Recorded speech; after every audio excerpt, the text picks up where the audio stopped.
ఇండోనేషియాలో భారీ భూకంపం సంభవించింది. సునామీ హెచ్చరికలు కూడా జారీ చేశారు. రిక్టర్ స్కేల్ పైన 7.4 తీవ్రతతో భూకంపం నమోదైంది. అయితే టెర్నెట్ ఐలాండ్, ఇది నార్త్ మలుక్కు ప్రాంతం నుంచి అటువైపుగా ఉన్నటువంటి టెర్నెట్ ఐలాండ్ దగ్గర 120 కిలోమీటర్ల దూరంలో ఈ యొక్క భూకంపం సంభవించింది. ఇది సముద్ర గర్భంలో భూమి కదిలినట్టుగా తెలుస్తోంది. అయితే భూకంప కేంద్రాన్ని 35 కిలోమీటర్ల లోతులో గుర్తించారు అధికారులు. భయాందోళనలతో ఇల్లు భవనాల నుంచి ఒక్కసారిగా పరుగులు పెట్టారు జనమంతా కూడా. సో ఆ పరుగులు పెట్టిన సిచ్యువేషన్ చూసి అందరూ కూడా ఒక్కసారిగా ఉలిక్కి పడ్డారు. అసలు ఆ భూమి ఎలా వణికిపోయిందని అంటే 7.4 తీవ్రత అంటే చాలా అతిపెద్ద భూకంపం అది. సో ఇండోనేషియా తరచుగా ఇటువంటి భూకంపాలు ఎదుర్కొంటూనే ఉంటుంది. 3.2, 3, 4 ఈ రకంగా ఎదుర్కొంటూనే ఉంటుంది. బికాజ్ అక్కడ టెక్టానిక్ ప్లేట్స్ అంటే భూమి పొరలు చాలా దూరంగా ఉంటాయి. ఉదాహరణకి భారతదేశంలో ఎంత పెద్ద విస్తీర్ణంలో ఉందో, ఎక్కడో చిట్ట చివరన కింద హిందూ మహాసముద్రం, Arabian sea, bay of Bengal ఉన్నాయి. కానీ అక్కడ ఇండోనేషియా లాంటి ప్రాంతాల్లో ఎక్కువగా ఐలాండ్స్ ఉంటూ ఉంటాయి. కాబట్టి సో భూమికి మధ్యలో చాలా పెద్ద మొత్తంలో ఐలాండ్స్, సముద్రం ఉంది. సో దీంతో ఆ భూమి పొరల్లో వచ్చేటువంటి కదలికల నేపథ్యంలో తరచుగా భూకంపాలు వస్తూనే ఉన్నాయి. సో ఎప్పుడైతే ఇక్కడ ఈ ఇన్సిడెంట్ జరిగిందో, ఇండోనేషియాలో జరిగినటువంటి ఈ భూకంపం, ఇప్పుడు దీన్ని రింగ్ ఆఫ్ పసిఫిక్ అని ఉంటుంటారు. సో ఈ ప్రాంతం ఎక్కువగా పసిఫిక్ ఓషన్లో రింగ్ ఆఫ్ ఫైర్ అని చెప్తూ ఉంటారట దీన్ని. సో ఈ ప్రాంతంలో ఎక్కువగా భూకంపాలు వస్తూనే ఉంటాయి. కానీ ఈ మధ్య కాలంలో వచ్చినటువంటి అతిపెద్ద భూకంపం ఇది 7.4 తీవ్రతతో నమోదైంది. సముద్ర గర్భంలో వచ్చినటువంటి ఈ భూకంపంతో సునామీ హెచ్చరిక కూడా జారీ చేశారు. అటు ఫిలిప్పీన్స్కి, మలేషియాకి, తాయివాన్కి అండ్ జపాన్కి కూడా ఈ రకమైన హెచ్చరికలు జారీ చేశారు. సో ఇండోనేషియా కూడా సునామీ హెచ్చరికలు జారీ చేశారు. సో 4-5 దేశాలకి సునామీ హెచ్చరికలు జారీ చేశారు. సో ఎగ్జాక్ట్గా మీరు చూస్తున్న విజువల్ అన్ని కూడా ఇది ఇండోనేషియాకి సంబంధించినటువంటి ఐలాండ్ దగ్గర విజువల్ ఇది. సో టెర్నెట్ ఐలాండ్ అనే దానికి 120 కిలోమీటర్ దూరంలో సముద్ర గర్భంలో 7.4 తీవ్రతతోని 35 కిలోమీటర్ లోతులో భూకంప కేంద్రాన్ని గుర్తిస్తే దాని ప్రభావం ఇండోనేషియా పైన, జపాన్ పైన, ఫిలిప్పీన్స్ పైన, తైవాన్ పైన ఈ ప్రాంతాలకి సునామీ హెచ్చరికలను జారీ చేశారు. సో ఎప్పటికప్పుడు పరిస్థితిని అంచనా వేస్తున్నారు. ఇప్పటివరకు అయితే అక్కడ ఎటువంటి క్యాజువాలిటీస్ అంటే గాయాల పాలైన వారు కానీ, మరణాల సంఖ్య కానీ ఎటువంటిగా ఇంకా అఫీషియల్ అనౌన్స్మెంట్ చేయలేదు. బట్ ఒక్కటి మరణం సంభవించింది అన్నట్టుగా అటు అధికారులు చెప్తున్నారు. సో 2004లో కూడా సునామీ వచ్చింది ఇండోనేషియాలో. అప్పుడు వచ్చినటువంటి భారీ సునామీకి సంబంధించి అప్పుడు వచ్చినటువంటి సిచ్యువేషన్ ఎలా ఉంది, ఎన్ని డెత్ కౌంట్స్ ఉన్నాయి, ఎన్ని రకాల క్యాజువాలిటీస్ ఉన్నాయి, బహుశా మీరు వినే ఉంటారు. 2004లో వచ్చినటువంటి ఆ భూకంప తీవ్రత చాలా భయంకరమైనది. సో ఆ భయంకరమైనటువంటి భూకంపానికి సునామీ హెచ్చరికలు జారీ చేశారు. సునామీ వచ్చింది. అప్పుడు వచ్చినటువంటి భూకంపం సుమారుగా 9.5 తీవ్రతతో నమోదైంది. సుమారుగా 2,30,000 మంది మరణించారంట. 14 దేశాలకి దీని ప్రభావం కనిపించింది 2004లో చెప్తున్నాను మాట. సో ఇప్పుడు 2026లో ఏప్రిల్ 2వ తేదీన ఈరోజు తెల్లవారుజామున వచ్చినటువంటి ఈ భూకంప తీవ్రత as per our timing it's early morning. So అప్పుడు వచ్చినటువంటి ఈ తీవ్రత కారణంగా బిల్డింగ్స్ అన్ని వణికిపోయాయి. అక్కడ కన్స్ట్రక్షన్స్ మొత్తం కూడా వణికిపోయి ఆ ఎక్స్క్లూజివ్ విజువల్స్ మీరు చూస్తున్నారు. ఒక్కసారిగా భూకంపం రావడంతో అక్కడ ఉన్న బిల్డింగ్స్లో ఏ రకమైనటువంటి అలజడి ఉంది, ఆ బిల్డింగ్ వణికిపోయి ఆ సెల్ఫ్స్ అన్ని కూడా సామాగ్రి మొత్తం కింద పడిపోవడం, పవర్ కట్స్ అవ్వడం, ఇలాంటి తీవ్రత నమోదైంది. సో 7.4 తీవ్రత అంటే అది ఎంత ఈజీగా వదిలిపెట్టే పరిస్థితి ఏం లేదు. సో చాలా చోట్ల భూకంపాలు వచ్చే అవకాశం ఉంది. సో గతంలో 2018లో వచ్చింది సేమ్ ఇదే స్థాయిలో. అప్పుడు కూడా ఎక్స్పెక్టెడ్గా వస్తాయి సునామీ అని చెప్పినట్టుగా హెచ్చరికలు జారీ చేశారు. సుమారుగా అలలు 7 నుంచి 8 మీటర్ల ఎత్తు వరకు ఎగిసిపడడంతో ఆ సునామీ హెచ్చరికల కారణంగా సునామీ కారణంగా అప్పుడు కూడా సుమారుగా 4,300 మంది మరణించారంట. ఎగ్జాక్ట్లీ 8 years బ్యాక్ డ్యూరింగ్ 2018 సులావెసి అనేటువంటి ఐలాండ్ దగ్గర. సో ఇప్పుడు వచ్చింది టెర్నెట్ ఐలాండ్ దగ్గర. 2026లో కూడా 7.7 తీవ్రతతో నమోదైంది. 600 మంది మరణించారు. 8 మీటర్ల ఎత్తు వరకు అలలెగిసిపడ్డాయి. 2018లో కూడా లాంబోక్ ఎర్త్క్వేక్. సో దానికి సునామీ హెచ్చరికలు ఏం జారీ చేయలేదు. కానీ అక్కడ జరిగినటువంటి ఆ ఎర్త్క్వేక్ కారణంగా 560 మంది మరణించారు. సో 2026లో ఇప్పుడు జరిగినటువంటి టెర్నెట్ అనేటువంటి ఈ ఐలాండ్ సముద్ర గర్భం దగ్గర జరిగినటువంటి ఈ ప్రమాదానికి సంబంధించి ఇంతవరకు క్యాజువాలిటీస్ నమోదు కాలేదు. కానీ సునామీ హెచ్చరికలు జారీ చేశారు. సో సునామీ హెచ్చరికలు జారీ అయ్యి ఆల్రెడీ పలు ప్రాంతాలు అంటే జపాన్కి, అటు ఫిలిప్పీన్స్కి, తైవాన్కి కూడా సునామీ హెచ్చరికలు జారీ చేశారు. Exactly 120 kilometres away from Ternate island. Ternate island నుంచి 120 కిలోమీటర్ల దూరంలో సముద్ర మధ్యలో ఈ యొక్క భూకంపం సంభవించింది. అక్కడి అధికారులు, అక్కడికి సంబంధించినటువంటి సిచ్యువేషన్ మొత్తాన్ని కూడా అంచనా వేస్తూ అక్కడ ఆ ఐలాండ్ మొత్తాన్ని కూడా ఎవాక్యువేట్ చేయిస్తున్నారు. అంటే అక్కడ ఐలాండ్లో ఉన్నటువంటి పబ్లిక్ మొత్తాన్ని కూడా ప్రస్తుతానికి పంపించేస్తున్నారు. సో రైట్, ఎగ్జాక్ట్గా లొకేషన్ అనేది మీకు ఆ ఆర్టీవీ స్క్రీన్పై చూస్తున్నటువంటి లొకేషన్. సో ఆ లొకేషన్లోనే ఇప్పుడు భూకంపం సంభవించింది. సో అది చూడండి, చుట్టూ మొత్తం సముద్రమే, ఆ బ్లూ కలర్ మొత్తం కూడా సముద్రమే. సో గ్రీన్లో అక్కడక్కడ కనిపించేది అది భూభాగం. సో లెఫ్ట్ సైడ్ అక్కడ మీకు ఎగ్జాక్ట్గా విజువల్లో మీరు ఫోన్లో చూస్తున్నట్టయితే లెఫ్ట్ సైడ్ గమనించండి, నార్థన్ ఇండోనేషియా ఎర్త్క్వేక్, అక్కడ ప్లస్ పాయింట్ దగ్గర ఎగ్జాక్ట్గా భూకంపం వచ్చింది.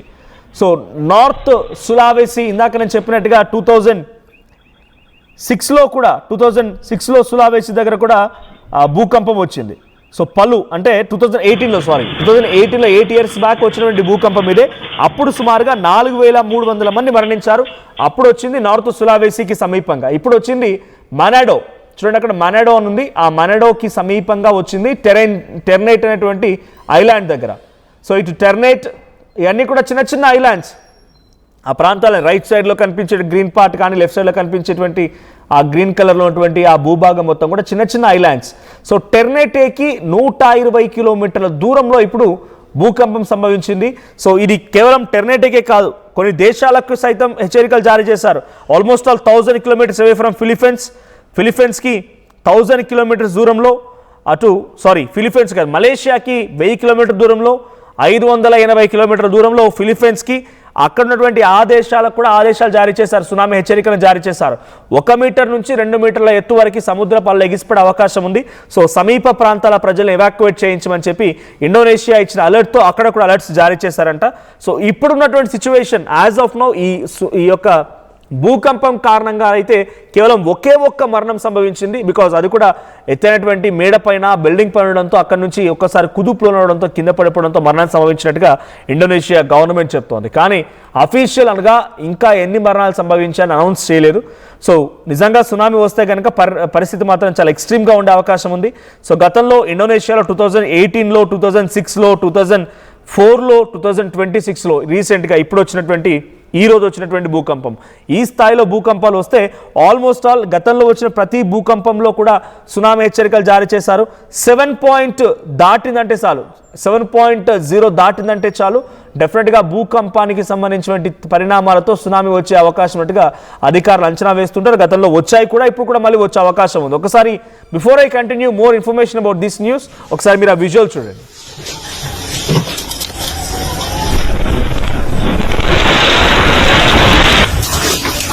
I'm on alert! Alert! I'm on alert!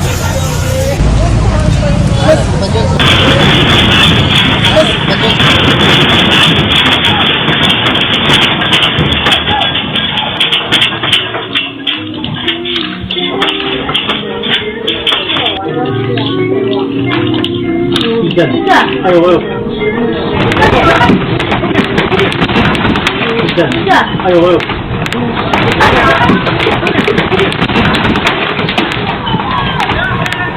Right, ఆ విజువల్లో చూడండి. ఆ విజువల్లో అదొక షాపింగ్ మాల్లా ఉంది, అంటే గ్రాసరీకి సంబంధించి ఒక మార్ట్ లాగా ఉంది. ఆ మార్ట్లో ఒక్కసారిగా భూకంపం రావడంతో అక్కడికి వచ్చిన కస్టమర్స్ కానీ అక్కడ ఉన్న సిబ్బంది కానీ ఎలా పరుగులు పెడుతున్నారు చూడండి. ఆ సెల్ఫ్స్లో ఆల్రెడీ నీట్గా ప్యాక్ చేసినటువంటి ఆ సామాన్లన్నీ కూడా పూర్తిగా, గ్రాసరీస్ అన్నీ కూడా పూర్తిగా నేల కొరుగుతూ ఉన్నాయి, కింద పడిపోతూ ఉన్నాయి. సో అక్కడ ఒక చిన్న పప్పీ డాగ్ కూడా ఉంది. సో ముందుగానే అలర్ట్ అయింది. బేసిక్గా చెప్తూ ఉంటారు చూసారా, ఏదైనా విపత్తు వచ్చినప్పుడు డాగ్స్ ముందుగా అలర్ట్ అవుతూ ఉంటాయని. అక్కడక్కడే తిరుగుతూ కొంత అలర్ట్ అయింది. కానీ ఆ మూమెంట్, ఆ షేక్ అయిన తర్వాత, భూమి అంతా కూడా ఒకసారి కదిలిన తర్వాత అక్కడ ప్రజలు ఫీల్ అవ్వగలిగారు దాన్ని. సో ఇక్కడ 2,10,000 మంది జనాభా ఉన్నారంట టెర్నైట్ ఐలాండ్లో. అక్కడ టూరిజం స్పాట్ అది. 2,10,000 మంది జనాలు ఉన్నారంట. వారందరూ కూడా ఇప్పుడు ఎవాక్యువేట్ చేయించే దిశగా అక్కడ ప్రభుత్వం ప్రయత్నం చేస్తోంది. మరి ఒకేసారి ఇంత పెద్ద మొత్తంలో ఉన్నటువంటి జనాన్ని తరలించడం అంటే చిన్న విషయం ఏం కాదు. 2,10,000 మంది ఉన్నటువంటి ఈ టెర్నైట్ ఐలాండ్ని ఎవాక్యువేట్ చేయించాలి.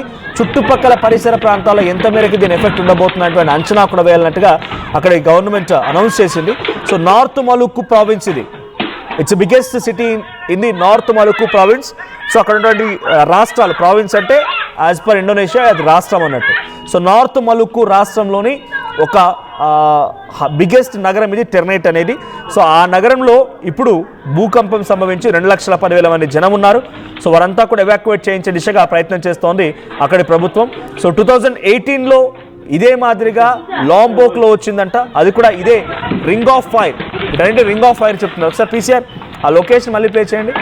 సో దాన్ని ఆ పసిఫిక్ ఓషియన్ దగ్గర ఉన్నటువంటి ఇప్పుడు ఏదైతే భూకంపం సంభవించిందో ఆ భూకంపం సంభవించినటువంటి ఆ ప్రాంతాన్ని, ఆ సముద్ర మార్గాన్ని మొత్తాన్ని కూడా రింగ్ ఆఫ్ ఫైర్ అంటూ ఉంటారు. అంటే ఇక్కడ తరచుగా భూకంపం వస్తూనే ఉంటుంది. బికాజ్ చిన్న చిన్న టెక్టానిక్ ప్లేట్స్, భూభాగం చాలా తక్కువగా ఉంటుంది. సముద్ర భాద్రంలో చిన్న చిన్నగా భూభాగాలు ఉంటూ ఉంటాయి. చూడండి గ్రీన్ కలర్ మార్క్లో కనిపించేది మనకు భూమి. సో అటు రెడ్ కలర్ అదంతా కూడా ఇప్పుడు సముద్ర ఎఫెక్ట్ ఎక్కడి వరకు ఉంది ఏంటి అనేది.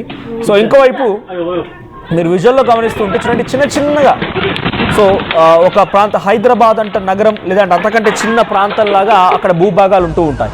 సో దీంతో ఏమైపోతూ ఉంటుంది, అక్కడ సముద్రంలో వచ్చినటువంటి మార్పుల కారణంగా టెక్టానిక్ ప్లేట్స్ కూడా కదులుతూ ఉంటాయి. అంటే భూమి కూడా కదులుతూ ఉంటుంది. దాని ద్వారా వచ్చేటువంటి భూకంపాలు ఇవన్నీ కూడా. సో ఇక్కడ కనిపించే ఈ రెడ్ కలర్ నుంచి ఆ చుట్టుపక్కల పరిసర ప్రాంతాలు మొత్తం సుమారుగా ఒక 500 to 600 కిలోమీటర్స్ వరకు మొత్తం దీన్ని కూడా రింగ్ ఆఫ్ ఫైర్ అంటూ ఉంటారండి. అంటే ఎప్పుడు కూడా ఒక ఆందోళన, అలజడి, ఎప్పుడు తరచుగా భూకంపాలు ప్రతిరోజు నిత్యం వచ్చేటువంటి ప్రాంతం ఇదంతా కూడా. కానీ ఎప్పుడైతే హైయెస్ట్గా నమోదవుతూ ఉంటుందో అప్పుడు మాత్రమే ఈ సునామీ హెచ్చరికలు జారీ అవుతూ ఉంటాయి. 7.4 తీవ్రతతో నమోదైనటువంటి ఈ భూకంప తీవ్రతతో ఇండోనేషియాలో, ఫిలిప్పైన్స్లో, మలేషియాలో, తాయివాన్లో ఈ ప్రాంతాల్లో ఒక్కసారిగా హైలైట్ జారీ చేశారు. అక్కడ కూడా సునామీ వచ్చే అవకాశం ఉన్నట్టుగా హెచ్చరికలు జారీ చేశారు.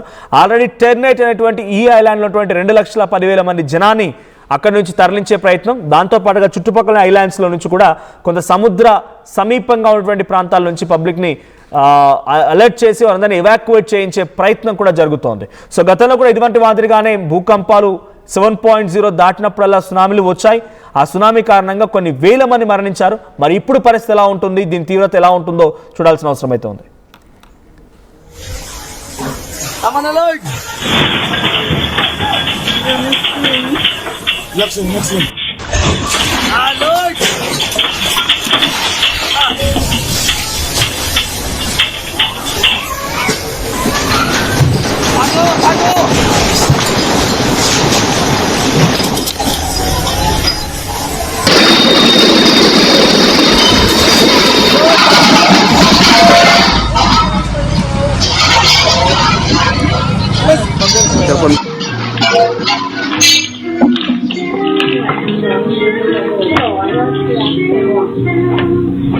Bisa. Ayo.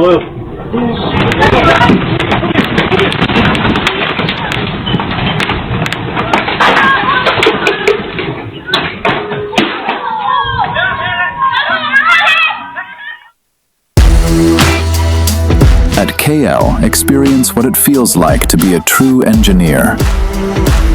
KL deemed to be university.